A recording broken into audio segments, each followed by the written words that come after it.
주간에는 추석 명절이 있습니다. 코로나로 인해서 가족이 모이기가 어려운 참 보기 드문 추석이 될 것 같습니다. 모이든지 모이지 않든지 추석의 가장 중요한 의미는 가족입니다. 예수님을 믿지 않는 사람들은 성묘에 관심을 가지죠. 성묘는 돌아가신 조상을 기억하는 것입니다. 무덤이 중요한 것이 아니고 차례를 지내는 것이 중요한 것이 아니고 추석 명절을 통해서 조상을 기억하는 겁니다. 그럼 왜 조상을 기억할까요? 그 조상이 우리에게 복을 줄까요? 아닙니다. 조상은 우리에게 그 어떤 역할도 하지 못합니다. 그런데 조상을 기억하는 것은 지금 살아계신 할아버지, 할머니, 아버지, 어머니를 잘 공경해야 함을 알게 하는 것이고, 어린 후손들에게도 부모님을 공경해야 함을 알게 하는 것입니다. 다시 말하면 살아계신 부모님을 잘 섬기는 것이 추석 명절의 핵심입니다. 돌아가신 조상을 잘 섬기는 것이 아닙니다. 지금 살아계신 부모님을 잘 공경해야 합니다. 또한 돌아가신 부모님께서 남기신 선한 뜻을 우리가 이어받아서 행하는 것이 중요합니다. 물론 살아계신 부모님의 선한 뜻도 우리가 이어받기 위해서 노력해야 합니다. 왜냐하면 한 세대에서 모든 것을 다 이룰 수가 없습니다. 부모님께서 선하게 하나님의 영광을 위하여 행하신 좋은 일들이 우리들을 대해서도 이루어질 수 있도록 하는 것이 중요합니다. 이것을 기억하기 위해서 추석 명절을 보냅니다. 살아계신 부모님을 공경하고 돌아가신 부모님께서 하나님의 영광을 위하여 하신 일들을 우리가 이어받아서 잘 감당하는 것, 그리고 우리 후손들에게 그 일을 물려주는 것, 이것이 추석의 의미입니다. 가정을 통해서 부모로부터 자녀에게로 모든 것이 이어집니다. 유전, 좋은 유전자도 나쁜 유전자도 부모로부터 자녀에게 이어집니다. 습관도 이어집니다. 유전이 아닌 병인데 가족력이 생기는 것은 먹는 것, 활동하는 것, 생활 습관이 부모와 자녀가 유사하기 때문입니다. 부도 이어집니다. 부모가 부자이면 아무래도 자녀들에게도 그 부가 이어집니다. 요즘은 권력과 사회적 지위도 이어집니다. 학벌도 이어집니다. 부모와 자녀의 관계는 과거보다 오히려 지금이 더 밀착되고 있습니다. 좋은 것을 이어받으면 더 좋아지지만 문제는 나쁜 것을 이어받게 되는 경우입니다. 가난을 물려받거나 낮은 사회적 지위가 계속 세습된다면 이것은 사회적으로 매우 심각한 문제입니다. 부모에 대해서 이루어진 좋지 않은 것을 자녀에 대해서는 바꿀 수가 없고 그대로 이어받을 수밖에 없다면 우리 사회는 마치 조선시대 신분제 사회처럼 되어버립니다. 심각한 문제가 됩니다. 그러므로 부모로부터 좋은 것을 잘 받아서 더 좋게 만들고 부모로부터 나쁜 것은 받지 않고 오히려 더 좋아지도록 변화시키는 가정이 되어야 합니다. 오늘 말씀에 히스기야 왕의 아들 므낫세에 대해서 우리가 보았는데 그 아버지 히스기야에 대한 이야기를 조금 더 하도록 하겠습니다. 오늘 말씀에 히스기야 왕은 훌륭한 왕입니다. 하나님을 잘 섬긴 왕입니다. 히스기야 왕은 25살에 남유다의 왕이 되었습니다. 히스기야가 왕이 된 지 6년 만에 아수르의 침략으로 북이스라엘이 멸망을 합니다. 북이스라엘이 아수르에게 3년 동안 포위되었다가 함락되었으니까 히스기야 왕은 왕이 된 지 얼마 되지 않아서 아수르의 침략으로 북이스라엘이 멸망당하는 것을 보았습니다. 이스라엘이 남유다와 북이스라엘로 분단되었지만 같은 민족이지 않습니까? 북이스라엘이 아수르에 의해서 멸망당하는 것을 보았을 때 그 충격이 얼마나 컸겠습니까? 그리고 히스기야 왕 14년에 아수르의 사네립 왕이 쳐들어옵니다. 히스기야 왕 때는 강대국 아수르로 인해서 대외적으로 매우 어려운 상황에 직면해 있었습니다. 그런데 그 상황에서도 히스기야 왕은 우상숭배를 척결하고 하나님의 믿는 신앙을 회복하는 개혁을 열심히 행하면서 남유다를 하나님의 뜻대로 잘 다스렸습니다. 그런데 히스기야가 병에 걸립니다. 죽게 되었습니다. 그의 나이가 39살 때입니다. 병에 걸려서 이제 죽을 것이라는 통보를 받게 되자 히스기야는 하나님께 간절히 기도합니다. 열왕기하 20장 3절에 보면 여호와여 구하오니 내가 진실과 전심으로 주 앞에 행하며 주께서 보시기에 선하게 행한 것을 기억하옵소서. 하나님께 자신의 선한 행위를 기억해달라라고 하면서 히스기야가 심히 통곡하면서 기도합니다. 간절한 히스기야의 기도에 하나님께서 히스기야의 병을 고쳐주시고 생명을 살려주셨습니다. 아주 신속하게 기도에 응답해 주셨습니다.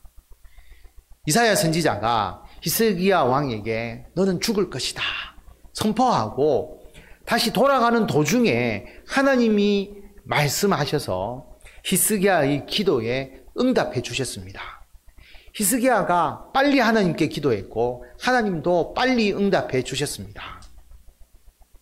열왕기하 20장 5절에 보면 내가 너의 기도를 들었다. 너의 눈물을 보았다. 내가 너를 낫게 할 것이다. 3일 만에 여호와의 성전에 올라갈 것이다. 병이 나아서 성전에 올라갈 수 있게 해준다라고 하는 거죠. 그리고 내가 너의 날에 너 생명 15년을 더해 줄 것이다. 그리고 내가 너와 이 성을 아수르 왕의 손에서 구원하고 내가 나를 위하고 내 종 다윗을 위하기 때문에 이 성을 보호해 줄 것이다 라고 하나님께서 말씀하십니다. 하나님께서 히스기야의 병을 고쳐주시고 생명을 15년 더 연장시켜 주셨습니다. 아수르로부터 유다를 지켜주실 것도 약속해 주셨습니다. 성도 여러분, 사람은 죽기 마련이잖아요. 그런데 히스기야는 왜 죽음 앞에서 하나님께 살려달라고 기도했을까요? 그리고 하나님께서는 왜 히스기야의 생명을 15년 동안 더 연장시켜 주셨을까요? 히스기야는 그때까지 아들이 없었던 것으로 보입니다. 추측입니다. 히스기야의 아들 므낫세가 왕이 될 때에 12살입니다. 12살에 히스기야의 아들 므낫세가 왕이 되었거든요. 그러면 이 므낫세는 히스기야의 생명이 15년 연장되는 기간에 태어났습니다. 므낫세의 형이 있었는지 성경에 기록되지 않습니다. 그러니까 없었겠죠.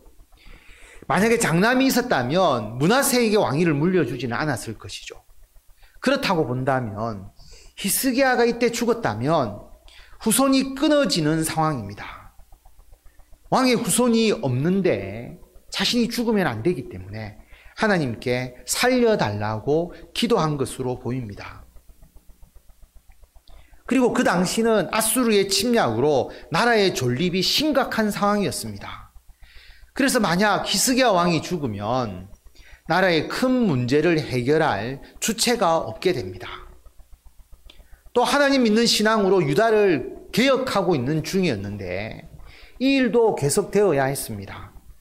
그러므로 자신의 사명을 행하기 위해서 너무나 중요한 순간이었기 때문에 자신이 해야 될 일들이 아직 많이 남아있다고 생각했기 때문에 하나님께 자신이 지금 죽지 않도록 간절히 간구했다고 볼 수가 있습니다. 그래서 히스기야가 15년의 생명을 더 연장받았습니다. 39살에 15년의 생명이 연장되어서 54세까지 살게 되었습니다. 여러분, 히스기야가 기뻤을까요? 여러분에게 앞으로 15년을 더 살게 해주겠다라고 약속을 받으면 여러분 어떨까요?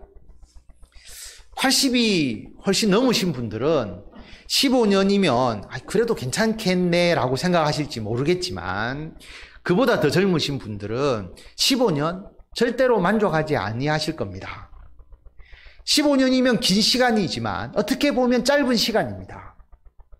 그리고 자신이 죽는 시간이 이미 정해져 있잖아요. 째깍째깍. 자신의 수명이 점점 줄어드는 시간의 소리를 늘 듣고 살아야 됩니다.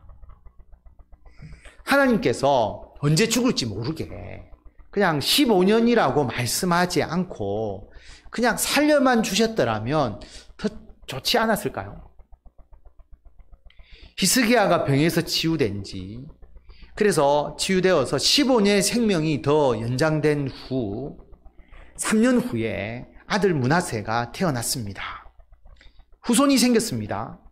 이제 히스기야 왕은 아들이 태어나고 난 이후에 자신이 생명이 남은 이 12년 동안 아들 므낫세에게 왕위를 물려줄 후계 작업을 해야 합니다. 나라를 하나님 믿는 신앙으로 개혁해 나가는 사명이 아들 므낫세에 대해서도 지속되게 해야 합니다. 너무나 중요한 일입니다. 하나님께서 앞으로 살 기간을 15년을 딱 명시해 놓은 것은 아마도 남은 여생을 이런 위기감을 가지고 자신의 온 마음과 정성을 다해서 므낫세를 신앙으로 잘 지도해서 유다를 하나님이 기뻐하시는 나라로 만들도록 하라는 뜻임이 분명합니다. 그런데 성도 여러분, 히스기야의 아들 므낫세는 12살의 왕이 되어서 55년을 다스립니다. 유다에서 가장 오랫동안 다스린 왕입니다. 그런데 오늘 우리가 본문을 읽었지만 므낫세는 이스라엘 전체에서도 가장 악독한 왕입니다. 북이스라엘의 가장 악한 왕을 우리가 아합을 이야기를 하죠. 엘리야와 대적했던 왕. 성경에 아합의 많은 스토리가 나오지 않습니까? 그런데 어떻게 보면 므낫세는 아합 왕보다도 더 악독한 왕이 바로 이 므낫세입니다. 열왕기하 21장 2절 말씀 보면 므낫세가 여호와 보시기에 악을 행하여, 그 악의 내용이 쭉 나오는데요. 그의 아버지 히스기야가 헐어버린 산당들을 다시 세우고, 이스라엘 왕 아합, 가장 악독했던 바알 숭배로 가장 악독했던 그 아합의 행위를 따라서 바알을 위하여 제단을 쌓고 아세라 목상 만들고 하늘의 1월 성신을 경배하고, 더 문제가 뭐냐 하면 5절에 보면 여호와의 성전에, 성전 마당에 하늘의 1월 성신을 위해서 제단을 쌓는 겁니다. 북이스라엘은 성전이 없었잖아요. 그러니까 우상 숭배를 그래도 조금 이해해 줄 수 있다면, 남유다는 예루살렘 성전이 있는데 그 성전 마당에 하늘의 1월 성신을 위하여 제단을 쌓고 아들을 불 가운데 지나게 하고 점, 사술, 신접한 자, 박수, 무당들, 이들을 신임해서 하나님 보시기에 악을 행하는 겁니다. 그리고 자기가 만든 아세라 목상을 성전에 세웁니다. 여러분, 심각하지 않습니까? 하나님의 성전에 이런 악을 행하다니. 므낫세는 아버지 히스기야가 이루어 놓은 신앙의 개혁을 우리말로 다 까먹어 버렸습니다. 아버지 히스기야가 눈물과 헌신으로 이루어 놓은 모든 좋은 신앙의 업적을 완전히 깔아뭉개 버렸습니다. 약 100년 후에 나중에 바벨론 느부갓네살 왕이 유다를 침략합니다. 유다가 3년 동안 바벨론 지배하에 들어가거든요. 그리고 나중에 결국은 바벨론에 의해서 유다가 멸망하지 않습니까? 열왕기하 24장에 보면 그 일의 결과에 대해서 이렇게 기록하고 있습니다. 이 일이 유다에 임함은 바벨론에 의해서 유다가 침략당하는 것, 결국은 망하는 것까지 포함하는 거죠. 여호와의 말씀대로 그들을 자기 앞에서, 유다를 하나님 앞에서 물리치시고자 하십니다. 왜냐하면 므낫세가 지은 죄 때문이다 라고 말합니다. 므낫세가 무죄한 자의 피를 흘려 그의 피가 예루살렘에 가득하게 하였기 때문이다. 그래서 하나님께서 용서하시기를 즐겨하지 않았다. 열왕기는 유다의 멸망의 원인을 므낫세에게 돌리고 있습니다. 므낫세 때문이다. 그렇게 기록할 정도입니다. 어떻게 그렇게 선한 왕 히스기야로부터 이렇게 악한 왕 므낫세가 나왔을까요? 부모님 세대로부터 좋은 것은 받아들이고 좋지 않은 것은 배제함으로써 좋은 전통이 이어지도록 해야 했는데 그것을 제대로 하지 못했기 때문입니다. 우리가 추측해 볼 수 있는 것은 첫 번째로 히스기야가 마지막 남은 여생을 그 이전처럼 열심히 신앙의 개혁 활동과 신앙의 열심을 행하지 않았을 수도 있습니다. 히스기야가 남은 그 15년의 여생을 자기가 이전만큼 열심히 신앙의 개혁 활동, 신앙의 열심을 행하지 않았을 수가 있다라고 하는 겁니다. 그 근거를 유추해 보면 역대하 32장 24절에 보면 그때 히스기야가 병들어 죽게 되었으므로 여호와께 기도하며 여호와께서 그에게 대답하시고 또 이적을 보이셨으나, 역대하는 같은 내용이지만 관점을 좀 다르게 서술하고 있지 않습니까? 히스기야가 병들어서 살려주신 내용을 이야기합니다. 그리고 뭐라고 이야기하느냐 하면 히스기야가 마음이 교만하여 그 받은 은혜를 보답하지 아니하므로 진노가 그와 유다와 예루살렘에 내리게 되었더니, 히스기야가 마음의 교만함을 뉘우치고 예루살렘 주민들도 그와 같이 하였으므로 여호와의 진노가 히스기야 생전에는 그들에게 내리지 아니하니라. 이와 관련된 대표적 사건이 바로 이어서 나옵니다. 어떤 내용을 이야기하느냐 하면 히스기야가 병들어 아프다는 이야기를 듣고 바벨론 왕이 사절단을 보내어서 위로합니다. 병문안으로 온 것입니다. 히스기야 왕이 바벨론 왕이 사절단을 보내어서 자기 병을 위문하러 왔으니까 거기에 고무되어서 우쭐대리는 거죠. 바벨론 사신들에게 왕궁의 모든 보물과 무기고들을 다 보여줍니다. 다른 나라에 자신들의 속사를 다 보여준 겁니다. 우리나라가 일본이나 중국에게 우리나라 군사 지휘 통제 체제를 다 보여주고, 우리는 이런 최첨단 전투기 미사일 배치를 이렇게 하고 있습니다 라고 다 보여준 것과 같습니다.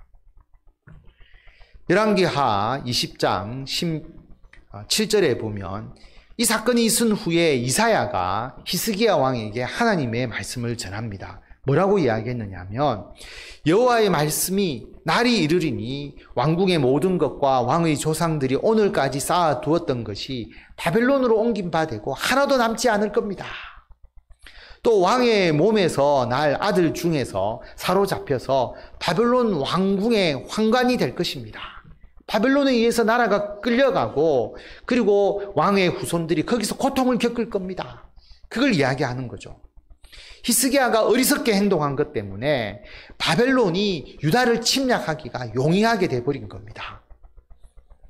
그런데 히스기야는 이 문제를 놓고 하나님께 회개하거나 자신의 잘못에 대해서 그리고 그 나라와 자신의 후손에 대해서 간절히 간구했다는 기록이 없습니다.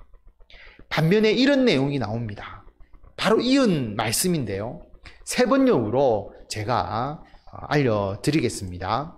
히스기야는 자기가 살아있는 동안만이라도 평화와 안정이 계속된다면 그것만으로도 다행이라고 생각하였다. 세 번역입니다. 자기가 살아있는 동안만이라도 평화와 안정이 계속된다면 그것도 다행이다. 이렇게 생각한 것이죠. 히스기야가 아주 소극적이 되었습니다. 현상 유지에만 급급한 마음을 가졌습니다.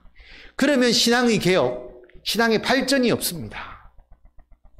아들 므낫세가 태어나서 자라면서 말년을 보내는 아버지의 모습에서 이렇게 소극적이고 지극히 평범한 신앙의 모습만을 보고 기억했다면 아버지 히스기야의 신앙으로부터 강한 인상을 받지 못했을 것입니다. 우리 대부분의 성도님들은 젊었을 때에 대단한 신앙을 가지셨던 분입니다. 그런데 자녀들이 보기에 우리의 지금 신앙이 지금 우리 자녀들에게 인상적이지 않다면 자녀들이 신앙을 배우기가 어렵습니다. 과거에 젊었을 때 아무리 좋은 신앙을 가졌다 할지라도 지금 자녀들이 보기에 지금 우리의 신앙에 카리스마가 없다면 자녀들은 지금 우리의 신앙의 모습만을 기억합니다. 그러므로 우리가 하나님 앞에 가는 그 마지막 순간까지 우리는 더 강한 신앙의 영향력, 더 강한 강력한 신앙의 카리스마를 자녀들에게 보여주어야 합니다. 그렇지 않으면 마지막에 보이는 우리의 신앙의 나약함이 우리 후손들에게 전달될 수가 있습니다. 육상 계주를 할 때 바톤 터치를 하지 않습니까? 근데 처음에 열심히 뛰고 나중에 천천히 뛰면서 바톤을 넘기면 다음 주자가 페이스를 끌어올려서 뛰기가 매우 어렵습니다.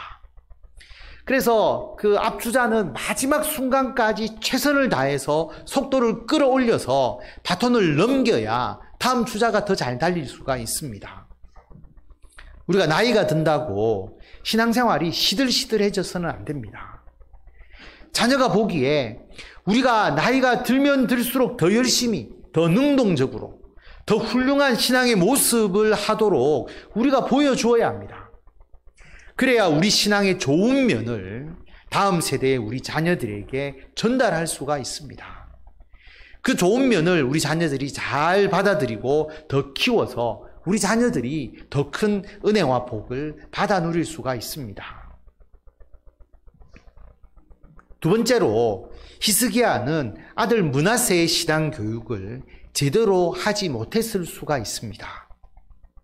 히스기야가 아들 므낫세의 신앙 교육을 제대로 하지 못했다라고 하는 거죠. 그럴 수 있다는 겁니다. 므낫세가 오늘 말씀처럼 악행을 너무 많이 행하니까 하나님께서 이 므낫세를 가만히 두지 않습니다. 그래서 역대하에는 이런 기록이 나오는데요.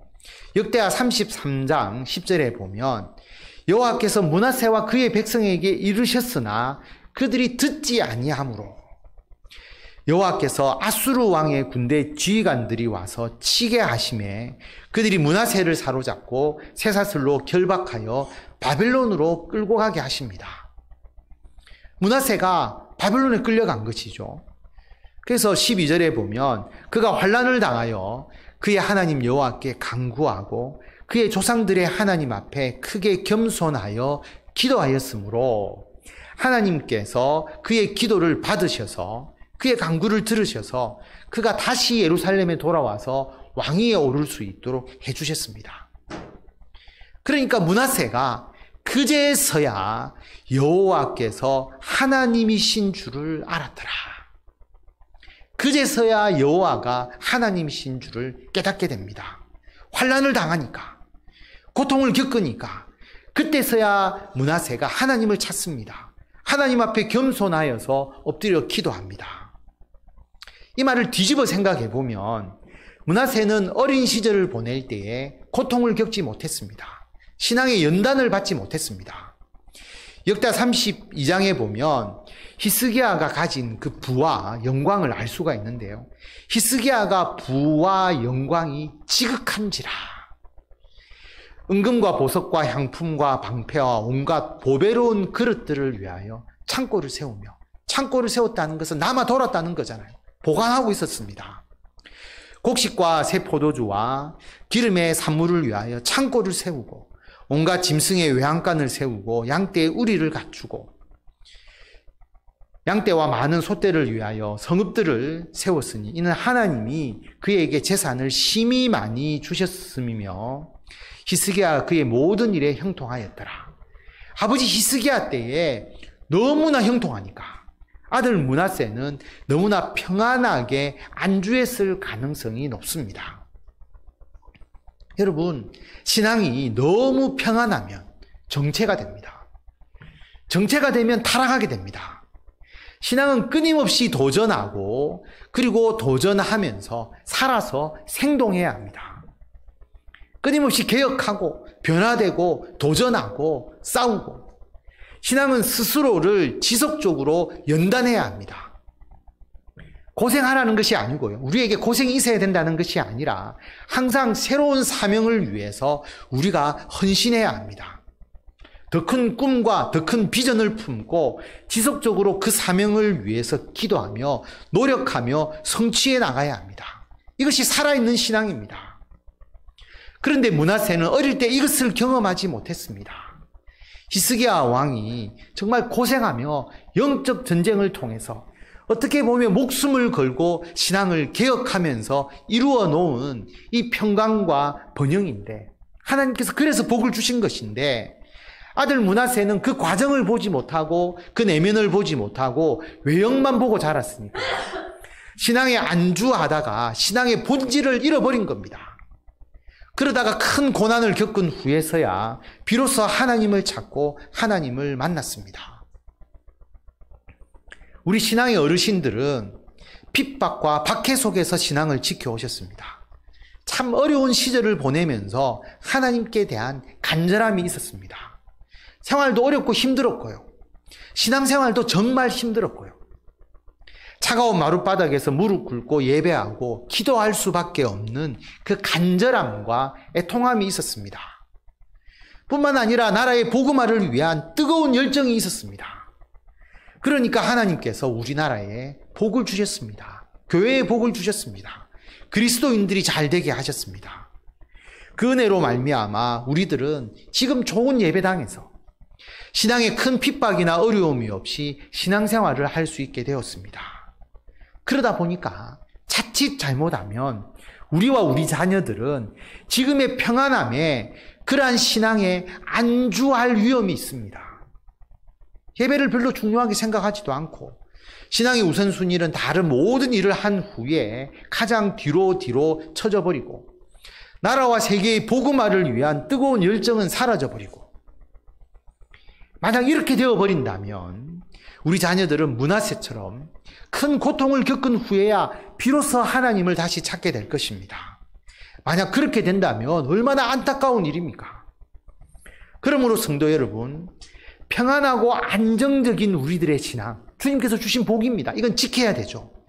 그런데 그 가운데서도 우리는 철저하게 신앙이 깨어 있어야 합니다. 하나님의 사명은 멈추어서도 안 되고 현상 유지가 되어서도 안 됩니다. 더 큰 비전과 꿈을 가지고 늘 새롭게 도전하고 새로운 영역을 개척하고 이를 위해서 더 큰 힘과 더 큰 능력을 쏟아야 합니다. 우리 교회도 마찬가지입니다. 저는 우리 교회가 정체될까? 지금 이 수준에 우리 모두가 만족하면서 그대로 머물러 버릴까 걱정됩니다. 제가 그렇게 되지 않을까도 걱정하면서 끊임없이 신앙과 교회의 일들을 개혁해 나갑니다. 살아있고 생동하는 교회가 자라납니다.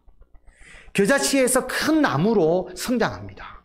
우리의 믿음도, 우리 가정의 믿음도, 우리 교회도 끊임없는 연단과 도전, 새로운 사명으로 성장되고 확장되어 가기를 바랍니다. 세 번째로 히스기야는 신앙과 우상을 파괴하는 등 신앙의 개혁에 상당한 성과를 거두었습니다.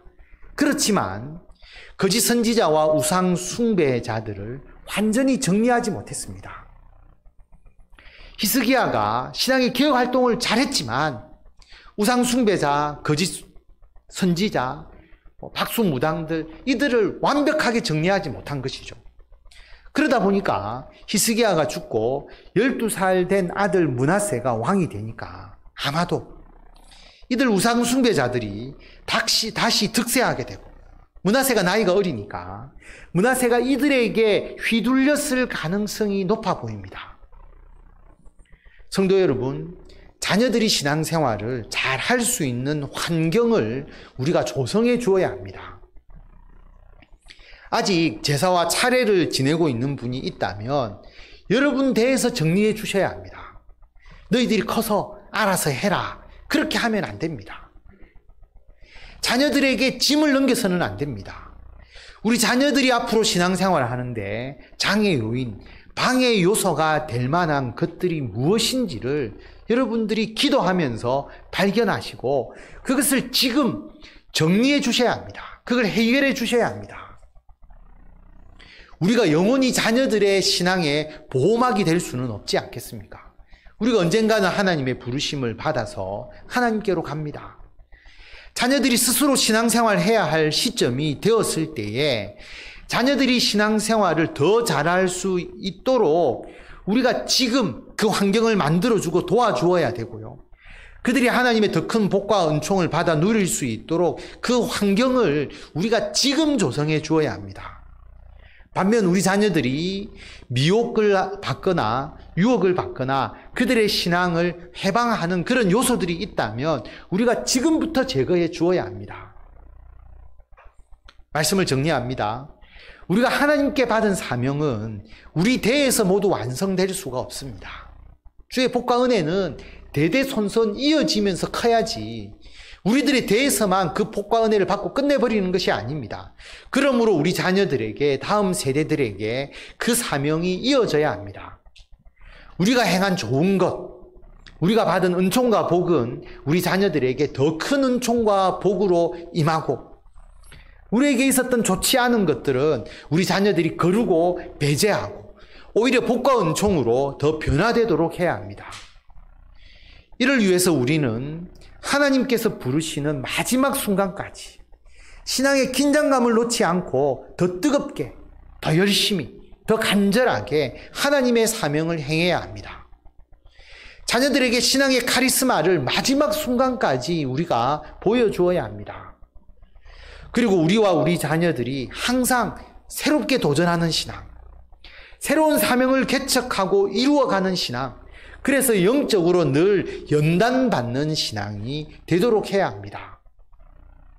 그리고 우리 자녀들이 앞으로 신앙생활할 때 도움이 될 수 있는 긍정적인 신앙의 환경은 우리가 더 많이 만들어주고, 반대로 신앙생활에 해방이 되거나 대적이 되는 요소가 있다면 철저하게 제거시켜 주셔서 우리 자녀들이, 우리 다음 세대들이 우리보다 더 큰 하나님의 은총과 복을 풍성하게 받아 누리게 하시는 성도 여러분이 되시기를 바랍니다.